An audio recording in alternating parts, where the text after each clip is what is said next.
વિધવા સહાય યોજના મિત્રો તાજેતરમાં જ વિધવા સહાય યોજનાને એક નવું જ નામ આપવામાં આવ્યું છે ગંગા સ્વરૂપા આર્થિક સહાય યોજના। મિત્રો આ વિધવા સહાય યોજના હેઠળ દર મહિને વિધવાઓને 1250 રૂપિયા પેન્શન રૂપે મળનાર છે।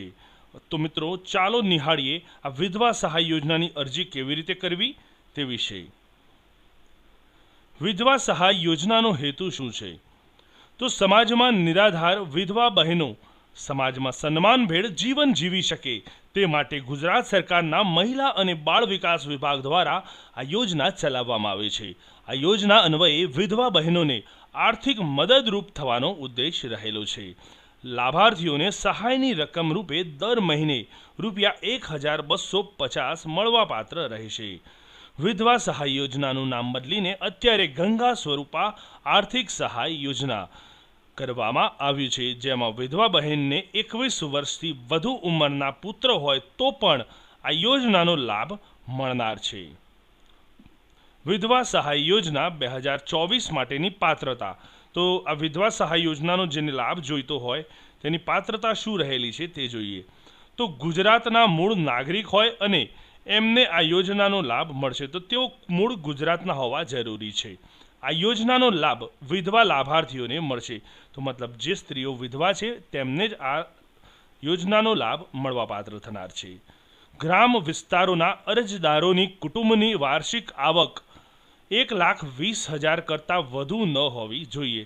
તો મિત્રો જે વિધવાઓ આ યોજના હેઠળ એપ્લાય કરવા માગે છે તેઓ જો ગ્રામ્ય વિસ્તારના હોય તો તેમની વાર્ષિક આવક 1,20,000થી વધુ ન હોવી જોઈએ।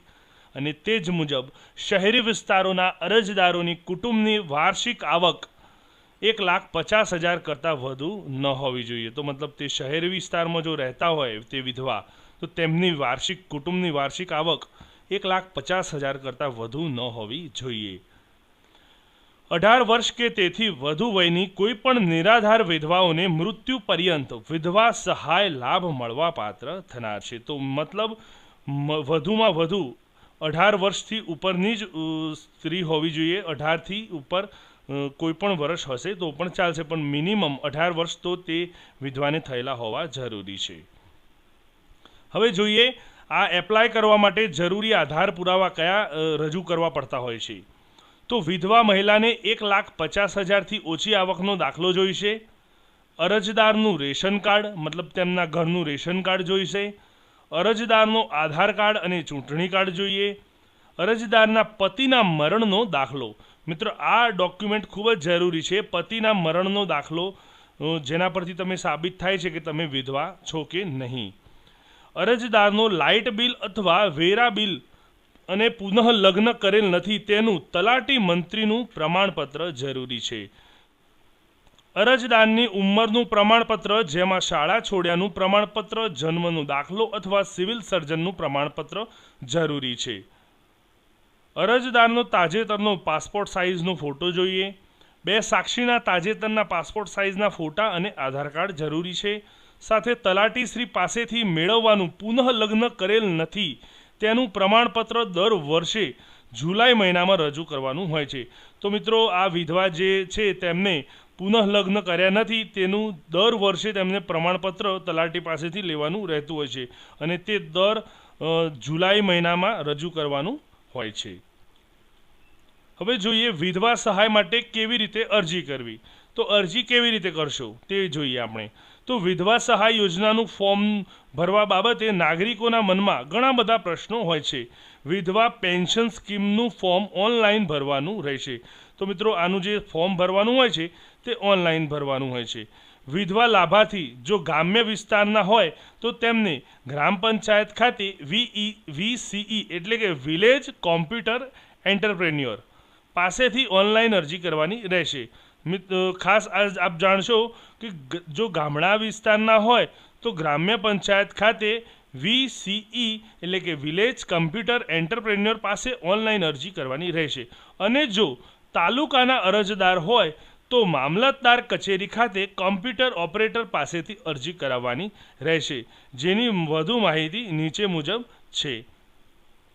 તો વિધવા લાભાર્થીઓ સૌપ્રથમ તમામ ડોક્યુમેન્ટ જે આપણે અગાઉ વાત કરી કે આટલા ડોક્યુમેન્ટની જરૂર છે, આ તમામ ડોક્યુમેન્ટ તેમને સૌપ્રથમ ભેગા કરવાના રહેશે.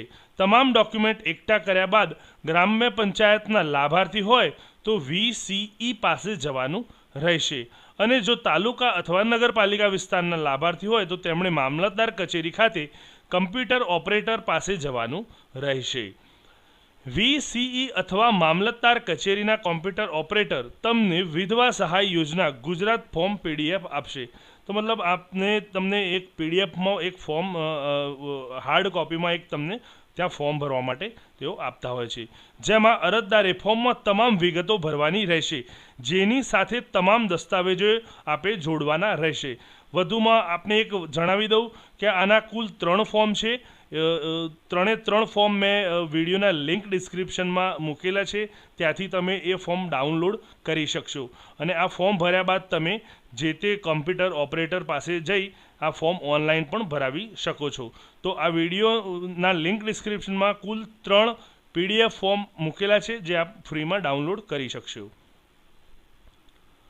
વિગતો ભર્યા બાદ તલાટી શ્રીના સહી સિક્કા કરીને ખરાઈ કરવાની રહેશે. ત્યારબાદ કોમ્પ્યુટર ઓપરેટર દ્વારા ડિજિટલ ગુજરાત પોર્ટલ પર ઓનલાઈન અરજી કરવામાં આવશે. ડિજિટલ ગુજરાત પોર્ટલ પર ઓનલાઈન અરજી કર્યા બાદ અરજદારને એક પાવતી આપવામાં આવશે. વિધવા લાભાર્થીની ઓનલાઈન અરજી કન્ફર્મ થઈ જશે. છેલ્લે લાભાર્થીઓ પોતાનો અરજી ક્રમાંક NSAP પોર્ટલ પર ઓનલાઈન ચેક કરી શકશે. મતલબ આ ફોર્મ ભરાયા બાદ જો તમે પોતાની રીતે કન્ફર્મ કરવા માગતા હોય તો બીજે કોઈ જગ્યાએ તમે સાયબર કાફે અથવા તો જો પોતાની પાસે નેટ અવેલેબલ હોય તો તેના પર NSAP પોર્ટલ પર જઈ તમે ઓનલાઈન તમારી અરજી પણ ચેક કરી શકો છો. વિધવા સહાય યોજનાની હેલ્પલાઇન વિશે વાત કરીએ તો ઘણી વખત કેવું બનતું હોય કે તમે ફોર્મ ભરતા હોય અથવા કોઈ બીજી કોઈ મૂંઝવણમાં આવી જતા હોય, તેવા સંજોગોમાં કોઈ હેલ્પલાઇન હોય તો તમે એ કામ સરળતાથી કરી શકો. તો વિધવા સહાય યોજનાની માહિતી ઓનલાઈન ભરવાની રહેશે. ડિજિટલ ગુજરાત પોર્ટલ પર ફોર્મ ભરવા બાબતે હેલ્પલાઇન જાહેર કરવામાં આવેલી છે. તો કઈ છે? તો digital Gujarat portal helpline 180023355500 number પર ડિજિટલ પોર્ટલ બાબતે વધુ માહિતી લઈ શકાય છે. આ ઉપરાંત રાજ્ય કક્ષાએ વિધવા સહાય હેલ્પલાઇન નંબર પણ જાહેર કરવામાં આવેલો છે, જેનો નંબર છે 155209 155-209.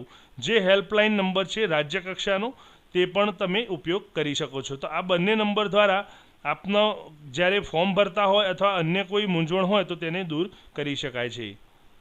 વિધવા સહાય યોજના ચાલુ રાખવા માટેની કેટલીક શરતો છે મિત્રો, તે જોઈએ. તો નિરાધાર વિધવા લાભાર્થીઓને પોતાની સહાય ચાલુ રાખવા માટે કેટલીક સામાન્ય શરતોનું પાલન કરવું પડશે, જે નીચે મુજબ છે. તો કઈ શરતો છે? તો વિધવા લાભાર્થીઓને દર વર્ષે જુલાઈ માસમાં, આપણે અગાઉ વાત કરી તે પ્રમાણે તેમને પુનઃ લગ્ન નથી કર્યા તે અંગેનું તલાટી પાસેથી પ્રમાણપત્ર લઈ દર વર્ષે સંબંધિત મામલતદાર કચેરીમાં તેમને જમા કરાવવાનું રહેશે. વિધવા સહાય યોજનાનો લાભ ચાલુ રાખવા લાભાર્થીઓએ કુટુંબની આવક અંગેનું પ્રમાણપત્ર દર 3 વર્ષે જુલાઈ માસમાં સંબંધિત મામલતદારશ્રીની કચેરીમાં આપવાનું રહેશે. તો તેમને આવકનો દાખલો દર 3 વર્ષે જુલાઈ માસમાં આપવાનો રહેશે. વિધવા સહાય યોજના ફોર્મ PDF 2024.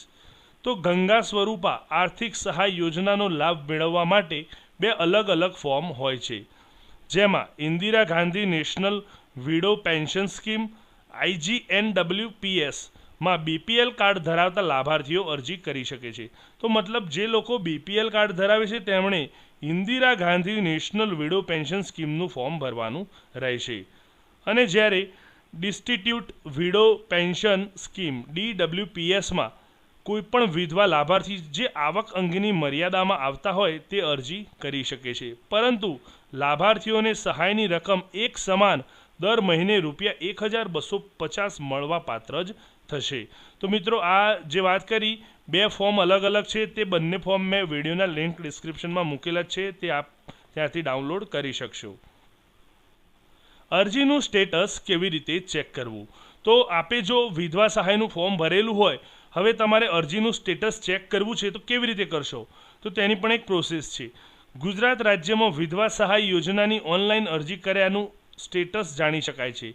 લાભાર્થીઓ જાતે જ ઘરે રહીને પોતાની અરજીનું ઓનલાઈન સ્ટેટસ પોતાના રજિસ્ટર્ડ મોબાઈલ નંબર, નામ અને સેક્શન નંબર દ્વારા જાણી શકશે। તો કેવી રીતે તે જોઈએ। તો સૌપ્રથમ લાભાર્થી http://nsap.nic.in આ જે વેબસાઇટ છે તે ઓપન કરવાની રહેશે। NSAP વેબસાઇટ ખોલ્યા બાદ રિપોર્ટમાં જવું। રિપોર્ટમાં બેનિફિશિયરી સર્ચ, ટ્રેકમાં અને પેમાં જવાનું રહેશે। ત્યારબાદ પેન્શન પેમેન્ટ ડિટેલ્સ ન્યૂમાં જવાનું રહે। પાંચમું સેન્કશન ઓર્ડર નંબર અથવા એપ્લિકેશન નંબર આપે નાખવાનો રહેશે। છઠ્ઠું એપ્લિકેશન નેમ નાખવાનું રહેશે અને સાતમું મોબાઈલ નંબર આપે તેમાં નાખવાનો રહેશે। લાભાર્થી આ રીતે પોતાની ઓનલાઈન એપ્લિકેશનનું સ્ટેટસ જાણી શકશે। થેન્ક યુ મિત્રો। તો મિત્રો આજે આપણે જે વિડીયોની વાત કરી વિધવા સહાય યોજના વિશે તેમાં તમામ બાબતોથી આપણે પરિચિત થયા છીએ। આજનો વિડીયો આપને પસંદ પડ્યો હોય તો જરૂરથી લાઇક કરશો અને વિડીયોને આપણે PDF સ્વરૂપે આપણે જોઈતી હશે તો વિડીયોના લિંક ડિસ્ક્રિપ્શનમાં આપને PDF પણ બિલકુલ ફ્રીમાં મળી રહેશે અને આ યોજનાનું ફોર્મ પણ PDF તે વિડીયોના લિંક ડિસ્ક્રિપ્શનમાં આપને મળી રહેશે। ધન્યવાદ મિત્રો।